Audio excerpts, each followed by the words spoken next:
Olá pessoal, tudo bem? Meu nome é Daiane Raquel de Oliveira, eu sou enfermeira por formação, sou especialista em obstetrícia, em docência do ensino superior e também em administração hospitalar. Possuo mestrado na área de bioprospecção molecular, com linha de pesquisa em farmacologia de produtos naturais, e doutorado em bioquímica toxicológica, com linha de pesquisa em estresse oxidativo e patologias humanas associadas. Sejam bem-vindos ao Grupo Intra. Hoje nós vamos estudar sobre introdução ao estudo da anatomia humana. Então, nós planejamos a aula de um modo que nós vamos iniciar compreendendo do que se trata a anatomia e qual é a correlação que ela tem com outras áreas da ciência. Alguns conceitos importantes quando a gente vai enveredar por esse estudo da anatomia humana, e depois nós vamos pegar de sistema a sistema e vamos compreender quais os principais órgãos que compõem cada sistema do nosso organismo e qual a principal função desse. Então, como é um estudo, na verdade uma aula introdutória, então vai envolver vários conceitos, né? E nós não vamos nos aprofundar exatamente em um órgão ou em um sistema. Nós vamos tentar compreender como se dá o funcionamento do organismo como um todo. Então, a anatomia humana, ela refere-se ao estudo das estruturas corporais e da relação entre as mesmas, de uma forma macro e de uma forma microscopicamente. Então, nós vamos compreender as estruturas, nós temos que nos detalhar as partes que compõem esse todo, que é o corpo do humano, mas também como que essas partes se relacionam.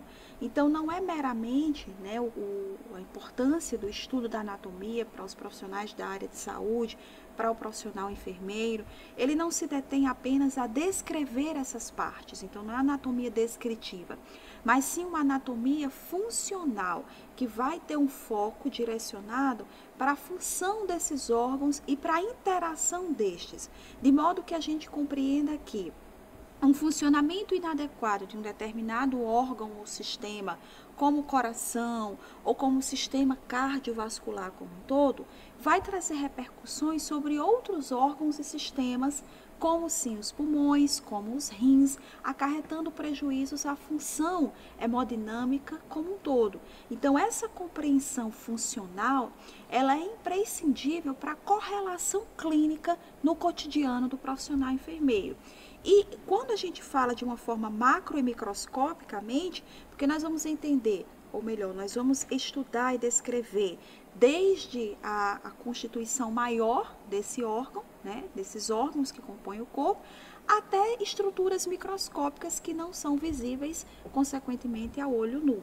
Então, a palavra anatomia, ela deriva do grego, ela tem origem grega, onde ana significa em partes e tome significa cortar. Então, seria cortar, dividir, segregar, separar o organismo em partes. E durante muito tempo assim foi feito o estudo da anatomia humana. Nós estudávamos cada parte do corpo sem buscar essa correlação entre as partes, e isso hoje tem uma conotação importante, não só em relação essa correlação, essa estreita correlação que uma parte do corpo mantém com a outra, mas o funcionamento disso e a repercussão no todo. Interrelacionada ao estudo da fisiologia humana, que é o que a gente está acabando de descrever. Nós temos que pensar na função daquele órgão e não só apenas na composição dele. Então, quais as implicações que o funcionamento adequado do órgão vai trazer? Uma disfunção anatômica em determinada parte ou região do corpo, muito provavelmente vai interferir no funcionamento daquele organismo. Então, por isso que a gente estuda a anatomia com uma inter-relação muito forte com a fisiologia, que já é o estudo do funcionamento adequado, normal, de determinado órgão ou sistema. E aqui a gente está descrevendo a posição anatômica, a posição universal, que é utilizada para o estudo e a descrição da anatomia.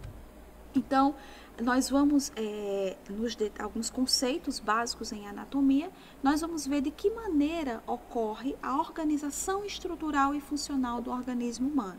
Então, em relação à morfologia, nós temos o aspecto macro, anatômico, e nós temos o aspecto micro, citológico e histológico, né? Então, a gente, quando vai estudar a morfologia de um órgão, a gente estuda do ponto de vista macro e do ponto de vista micro. O funcionamento desse órgão diz origem à fisiologia, a origem, né, embriológica deste órgão, quais os tecidos que o originaram, a visão de globalidade orgânica que nós precisamos ter, né? Então, esses microsistemas, nós vamos ver aqui, vão formando macrosistemas e isso vai tornar o global, que é o organismo, a complexidade que o corpo humano apresenta e a correlação estreita dessas partes e um novo paradigma para compreender a morfologia, portanto, tem sido importante, né, nesse aspecto funcional. A diversidade dentro das semelhanças, então isso, a própria origem embriológica que isso traz, e uma viagem da célula micro-C para o organismo macro-C, entendendo a morfologia funcional. Então, é o que a gente vai tentar buscar nessa aula, de compreendendo a partir dessa estrutura mínima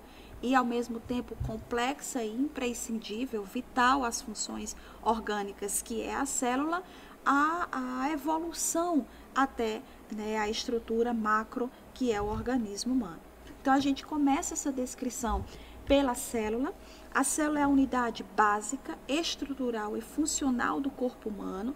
Então, detém uma série de funções, né, de metabolismo importante, que a partir dela é que todo o funcionamento adequado do corpo é possível. Então, por isso que é uma unidade básica, estrutural e funcional. Células com características semelhantes, elas vão se reunir e formar os tecidos orgânicos.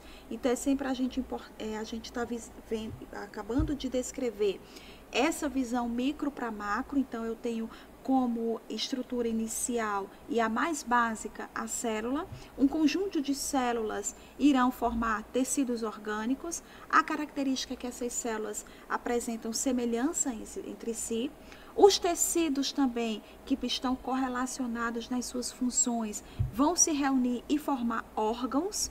Os órgãos com atividades funcionais semelhantes se reúnem e, por sua vez, formam sistemas. E a interdependência entre os sistemas vai formar os aparelhos. Então, a gente vem desde uma célula, a evolução a tecido, a órgão, a sistema e a aparelhos. Então, essa é a evolução partindo-se do micro ao macro sistema. E aqui a gente está demonstrando, portanto, nessa figura, exatamente isso, né? A maneira evolutiva com que isso ocorre. Então, a gente tem aqui o nível mais básico, que é o nível químico, né? As moléculas atômicas. Isso é, na verdade, os átomos se unindo, levando à formação de moléculas. E aqui a gente já tem a estrutura a nível celular, então, a célula. E depois essa reunião das células levando, portanto, à formação de tecidos pela semelhança, né, que as células possuem. Por sua vez, a reunião dos tecidos levando à formação em nível orgânico, e aqui a gente está demonstrando a especialização desse tecido, né? Está aqui um tecido epitelial sendo formado e levando à composição de um órgão, que no caso a gente está vendo aqui o tecido epitelial, os estratos musculares, a túnica serosa, no caso do estômago, né? Nós estamos descrevendo esse órgão anatômico aqui na imagem. Depois do nível orgânico, a gente parte para o nível 5, que é o nível sistêmico, onde a gente já tem um sistema digestório. E aí, quando eu digo sistema, eu já tenho a reunião, como a gente acabou de descrever aqui, de órgãos, né, que têm um funcionamento interdependente, e que isso leva, por exemplo, ao sistema digestório, o sistema digestivo, composto por vários órgãos, né? Descrevendo aqui desde glândula salivar, boca, glândula salivar, faringe, esôfago, estômago e assim por diante, com a função de digestibilidade, de mastigação, de digestão, de absorção de nutrientes, de disponibilidade desses nutrientes até a corrente sanguínea, e vários sistemas, portanto, iriam formam o nível de organismo que é o ser humano. Então, mostrando essa complexidade e a importância da gente compreender, como a gente descreveu aqui, além do nível complexo, a visão global orgânica. Esse partir do micro para o macro sistema, formando o corpo humano. Bom, e aí quando a gente vai estudar, nós quisemos nesse primeiro momento dar essa visão, né, para o aluno de como é que está organizado o corpo humano, como que ele se organiza do ponto de vista morfológico. E aí a gente vai estudar quais os planos de delimitação do corpo humano.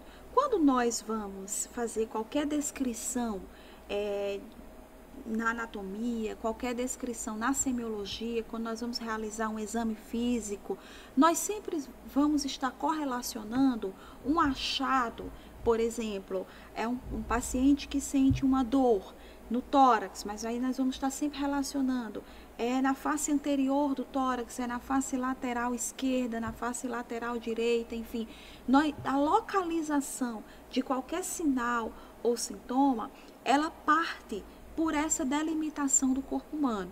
E existe um consenso, né, de como é que esse corpo ele está dividido. Então, o estudo inicial da anatomia, ele passa por esses conceitos, e aí, à medida em que nós vamos evoluindo para a avaliação do paciente na semiologia, nós conseguimos agregar esses conhecimentos anatômicos na nossa descrição, né, de avaliação de exame físico. Então, nós podemos dividir esses planos em anterior, a gente está vendo aqui na imagem, ó, o plano anterior, então ele está à frente do indivíduo. O plano posterior é tudo que eu for me referir que esteja atrás. Os planos laterais, direito e esquerdo, como a gente está vendo aqui, ó, e inferior, superior. Então, o superior vai ficar próximo à região da cabeça e o plano inferior quando a gente estiver próximo aos membros inferiores. Então, essa ideia desses planos é importante em qualquer descrição que nós vamos fazer do corpo humano. Então, nós delimitamos nesses planos anterior, posterior, inferior, superior, lateral direito e lateral esquerdo. E aí, eixos do corpo humano, de que maneira também nós dividimos o corpo em eixos que nos permitem também uma compreensão, uma descrição melhor de achados clínicos que porventura nós precisamos descrever. Então, planos e eixos do movimento, a gente vai estar descrevendo e vai estar observando aqui na imagem ao lado. Então, o eixo transversal, ele é o eixo que se forma entre os planos laterais direito e esquerdo. A gente vai estar correlacionando o eixo com os planos. Então, o plano a gente viu aqui, ó, lateral direito e lateral esquerdo são planos anatômicos. Eixos anatômicos, o transversal é o eixo que se forma, tá aqui, ó, entre o plano lateral direito e o plano lateral esquerdo. Então, esse é o eixo transversal. O eixo longitudinal é o maior eixo do corpo humano. Estende-se do plano superior ao inferior. Então, ele é um plano vertical, né, que vai pegar, na verdade, é um eixo vertical, que é o próprio eixo longitudinal, que ele vai se estender do plano inferior ao plano superior. Então, a gente acabou de ver aqui, ó, plano inferior, plano superior. Esse eixo é o eixo longitudinal. E o eixo sagital, ele estende-se entre os planos antero-posterior. Então, a gente vai estar observando o indivíduo de frente até trás, né? Então, quando a gente disser sagital, a gente está pegando o eixo antero-posterior. Então, aqui no sentido das setas, ó, eixo antero-posterior, eixo transversal e eixo longitudinal, tá certo? Então, toda a importância dessa divisão do corpo em planos, em eixos, é quando a gente vai fazer a descrição anatômica, especialmente de algum sinal ou sintoma que a gente vai encontrar no paciente.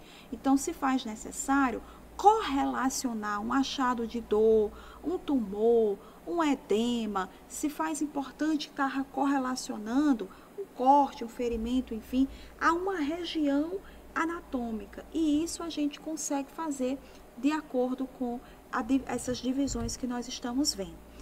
Termos de comparação. Então, o que seria isso? Quando eu vou descrever também algum achado clínico no paciente, eu costumo comparar se esse achado ele está próximo, ele está distal, ele é superficial, ele é profundo, né? Então, são maneiras de comparação que faz parte também da avaliação na semiologia e na semiotécnica. Então, sempre que eu disser que um achado é proximal, ele está próximo da raiz do membro na direção do tronco. Distal já está afastado da região, da raiz do membro, então ele está longe do tronco, né? Se a gente faz proximal, então está mais perto da região do tronco. Distal, afastando-se dela. Superficial, como o nome sugere, se a gente diz que o paciente possui uma queimadura superficial, uma lesão superficial, o que é que a gente está querendo dizer? Que aquele achado ele é mais próximo à superfície do corpo. Profundo, ele é mais afastado da superfície corporal. Homolateral ou ipsilateral, do mesmo lado do corpo ou estrutura. Então, você encontra um achado de paralisia ou diplegia, uma diminuição de força. Sempre comparar. Se é do mesmo lado, a gente diz que é homolateral, né? Se é de lado oposto, a gente utiliza o termo contralateral. Então, quando é que eu utilizo isso? Quando eu vou comparar, geralmente, um órgão com outro. Então, o paciente apresenta um déficit motor. Se é em um lado, ele é homolateral. Se ele apresenta nos dois lados, ou se ele apresenta alguma alteração em um lado, mas não apresenta no outro, então a gente avalia, por exemplo, a mama, e avalia sempre a mama contralateral, ou seja, a outra mama, e faz essa comparação. Então, são termos que eu utilizo para comparar achados clínicos e observar se ele é comum a um lado e ao outro do corpo.